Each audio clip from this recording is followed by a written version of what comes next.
Hello everyone, welcome back to Real Cooking DNA. In today's video, I'll be showing you how I make my fufu using fufu powder.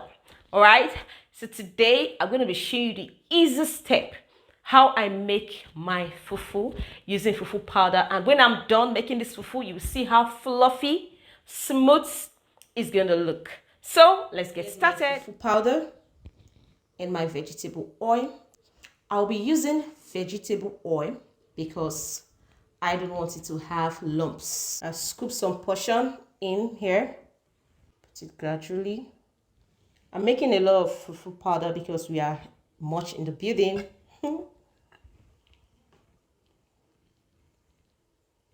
Just add my vegetable oil at the side.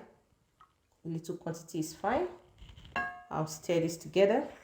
I know you'll be wondering, oh, this water is supposed to boil before she goes through all this process and all of that. Normally, because I'm taking you through a particular step, probably for learners watching this video, I decided to do it this way. My flour mixing with a normal room temperature water. Because if you've not done this before, you've not made fufu powder before, and you allow the water to boil before you put the fufu powder, there's every tendency and every possibility that your fufu will have lumps. So you can see how cassava flour is looking. I've mixed this to a very creamy state, and I'll just keep stirring this a little while. Like I said earlier, the vegetable oil will assist the cassava flour and to also prevent it from having lumps. I'm done mixing this together, so let's go ahead and heat this up. All right, I'll just stir this on a normal heat. Keep stirring this until it gets cooked. See, it's getting thick. So if you want to know if the texture is okay, this is what you do. You can see there's some sticks to the spatula, so you just pierce and see. So you can see it has a good texture. So go ahead and keep stirring together. When you check that like that, and if you discover that it's very thick, it's very hard, you can quickly add water at that point. All right, so just go ahead and stir this very well. This is the right time to apply pressure, okay, so it won't have lumps.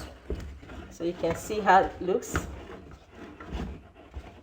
See how sticky and creamy this looks. Stir this together. All right, so I'll just use my saucer to separate these ones from the spatula. This is the point where I add a little quantity of water so it can cook very well. I'll just cover this for a while. Wow. So I'll just go ahead and stir this together. Wow. See how it looks?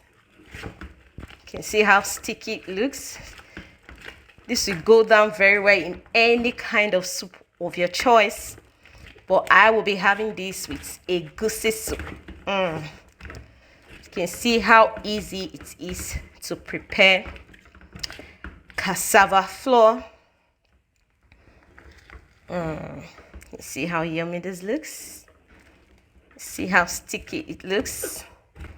I think I'm preferring this more than pounded yam. Maybe. Wow. All right, our fufu is ready. You can see how attractive this looks. All right, I'll be having this with egusi soup, my favorite. Let me have a taste. Okay, you can see how it is. You can see how creamy it looks. There is no lumps in there. Let me have a taste. So before I do, I want to thank you for watching. Thanks for staying tuned. Please give this video a thumbs up, like, share, comment. Turn on the notification post so you get notified whenever I upload a new video. All right, let me have a taste. From me, it's bye. Eat healthy, stay healthy, and see you next week.